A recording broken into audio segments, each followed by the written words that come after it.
अस्सलाम वालेकुम नाजरीन, प्रोग्राम तालीम और दुनिया के साथ मैं हूँ हिरा वहीद। नाजरीन, हम हर चीज़ के ऊपर बात करते हैं, अपने शो को तरतीब देते हैं, कभी फ़िल्म के ऊपर, कभी नौजवानों के मसाइल के ऊपर, लेकिन अगर ये पाकिस्तान का वजूद ही ना रहे तो फिर क्या होगा। पाकिस्तान में इस वक्त सैलाब ने इस हद तक तबाही कर दी है कि आलमी दुनिया में बहुत ज़्यादा पाकिस्तान के ऊपर तनकीद की जा रही है। और अगर बात की जाए इन्वायरमेंटल इंजीनियरिंग जैसे अहम फिनोमिना की, जो कि अब हर तालीमी इदारे में पढ़ाना ज़रूरी है, लेकिन अफसोस के साथ पाकिस्तान की जितनी भी हायर एजुकेशन की यूनिवर्सिटीज़ हैं उनमें बमुश्किल 1% यूनिवर्सिटीज़ इस अहम मौजू को पढ़ा रही हैं। हमारे नौजवानों को इस हवाले से आगाही नहीं होती। जब पता नहीं होता तो फिर उसके बाद उनको जॉब स्ट्रक्चर में भी खासी मसाइल का सामना होता है, फिर जॉब्स तलाश करने में भी मुश्किलात होती हैं। लेकिन अब आलमी दुनिया भी इसके ऊपर बात करी है कि पाकिस्तान में इतना बदतरीन सैलाब क्यों आया। हम आपको कुछ इंटरनेशनल आर्टिकल्स दिखाते जाएंगे जो कि पाकिस्तानी हुकूमत के ऊपर खासी तनकीद कर रहे हैं कि जब अलर्ट्स पाकिस्तान में आ चुके थे एनडीएमए की जानिब से, जब सैलाब के हवाले से अंदेशा था, ख़तरा था, तो क्यों वक्त के ऊपर स्टेप्स नहीं लिए गए। ये तमाम चीज़ें जो हैं गौर तलब हैं। आज के शो में इन तमाम चीज़ों के ऊपर बात करेंगे कि इन्वायरमेंटल इंजीनियरिंग दरअसल क्या होती है, इसके नुकसानात क्या हैं।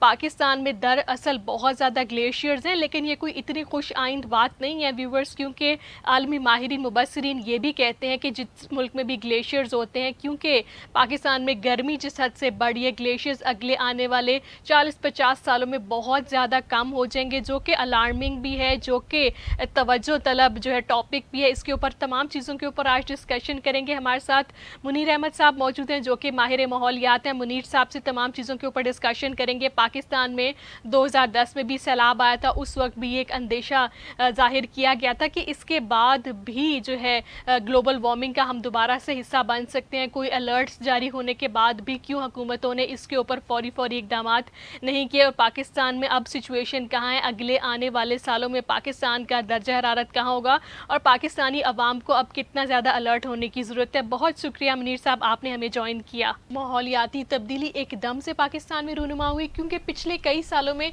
बारिशें खासी कम हो रही थी। इसकी इस साल वजह क्या बनी?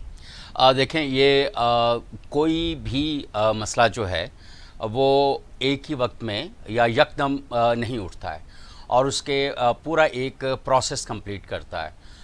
2009 में वॉइस ऑफ अमेरिका को एक इंटरव्यू देते हुए मैंने कहा था कि बहुत जल्द पाकिस्तान जो है, शायद अगले साल से ही बहुत ज़्यादा सैलाब और बारिशों का उसका शाखसाना बने पाकिस्तान के अंदर, क्योंकि जिस तरह की आप एक क्लाइमेटिक चेंजेस देख रहे होते हैं दुनिया में, या आप अपने घर के अंदर जो माहौल देख रहे होते हैं, तो उसकी बुनियाद के ऊपर आप देखते हैं कि क्या सूरत बनती है।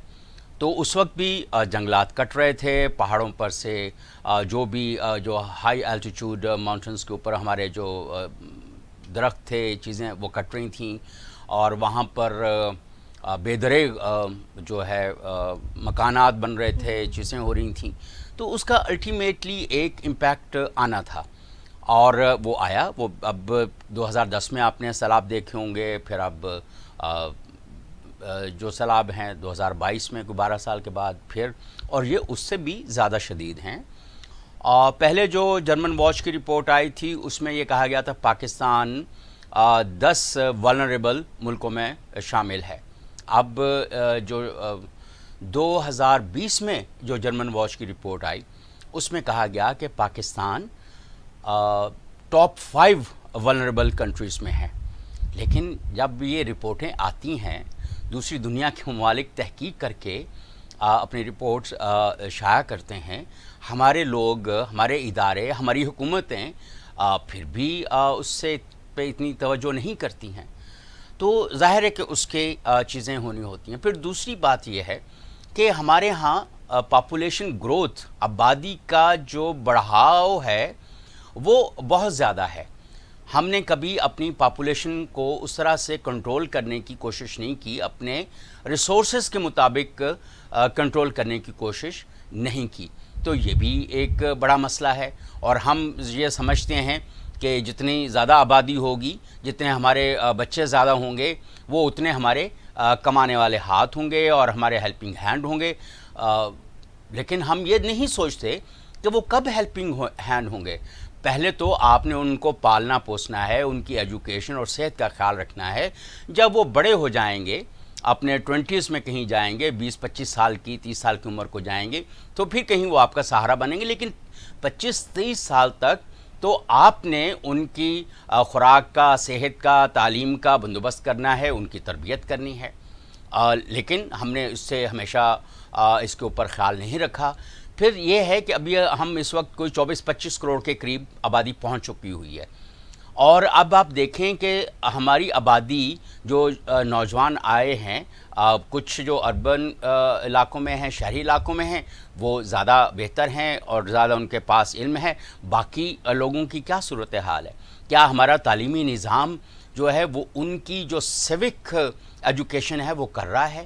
میرا تو نہیں خیال کہ ہم منیر صرف... صاحب، آپ نے بات کی آبادی پاکستان کا ایک بہت بڑا مسئلہ ہے. اس کے علاوہ دیگر اس سے بھی مسائل جو ہیں وہ بڑھتے ہیں. خوراک کا بھی ایک بڑا مسئلہ ہے، لوگوں کو کھانے پینے کو کچھ نہیں مل رہا.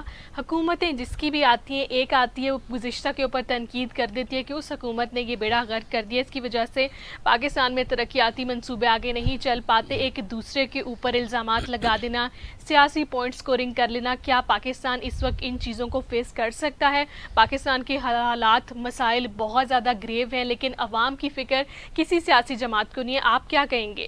دیکھو ہیرا، بات یہ ہے کہ ہماری یہ ایک روایت بنی ہوئی ہے کہ آنے والا حکمران پچھلے والے حکمران کو برا سمجھتا ہے اور برا کہتا ہے تاکہ وہ خود کو عقل مند اور بہتر ثابت کر سکے. وہ اپنے عمل سے، اپنی پالیسی سے خود کو عقل مند اور بہتر ثابت نہیں کرتا. اب یہ ایک عجیب و غریب قسم کی صورتحال ہے، اور جو کوئی اچھا رہنما ہمارے ملک میں پیدا ہوا اس کو کسی نہ کسی طرح سے پولیٹیکلی وکٹیمائز کیا گیا یا اس کو مار دیا گیا. اب یہ کچھ بیرونی سازشوں کا بھی ایک بڑا کمال ہوتا ہے کہ وہ ہمارے اندر سیاسی تفریق اور کانفلکٹ پیدا کیے رکھیں، اور اسی طرح سے وہ معاشرتی کانفلکٹ بھی پیدا کیے رکھتے ہیں، اور اسی طرح سے ہمارے ہاں سماجی کانفلکٹ بھی پیدا کیے رکھتے ہیں. پھر مذہبی کانفلکٹ جو ہے، مذہب کارڈ جس طرح سے سیاستدان کھیلتے ہیں، ہمارے کچھ علماء کھیلتے ہیں اور لوگ ان کے اوپر چلتے ہیں، تو وہ اب جب اتنی سارے کانفلکٹس ہوں گے ہماری سوسائٹی کے اندر اور اتنی ساری تفریق ہوگی ہمارے، تو وہاں پر ہم ایک دوسرے کے ساتھ کیسے چل سکیں گے؟ تو اب یہی اس کا پھر شاخسانہ سارے لوگوں کو بھگتنا پڑتا ہے، حالانکہ سارے لوگ اس کے اندر شریک نہیں ہوتے. جیسے ہم کلائمیٹ چینج کی بات کر رہے تھے، موسمی تغیرات کی بات کر رہے تھے، اس کا شاخسانہ بننے والے لوگ سارے ہوتے ہیں، لیکن اس کی وجہ جو ہے وہ چند لوگ ہوتے ہیں. اسی طرح یہ تفریق پیدا کرنے والے، منافرت پیدا کرنے والے، تفرقہ پیدا کرنے والے لوگ تھوڑے ہوتے ہیں، لیکن اس کا امپیکٹ پوری پاپولیشن، پورے معاشرے، پورے ملک کے اوپر ہوتا ہے. تو یہ ایک صورتحال ہے، اور ہمیں اب عوام کو نعروں کے پیچھے جانے کے بجائے خود تحقیق کرنی چاہیے. ہیرا، آپ بھی سوشل میڈیا پر ہوں گی، میں بھی سوشل میڈیا پہ ہوں. واٹس ایپ کے اوپر کتنے گروپس بنتے ہیں، کتنے میسیجز آتے ہیں، کتنی ٹویٹس ہوتی ہیں، اور کین یو بلیو کہ انسٹاگرام کے اوپر جس طرح سے فوٹو شاپ کی ہوئی تصویریں لوگوں کی لگتی ہیں، ٹویٹر کے اوپر لگتی ہیں، فیس بک کے اوپر، واٹس ایپ میں اتنا سوشل میڈیا پالیوٹ ہو گیا ہے.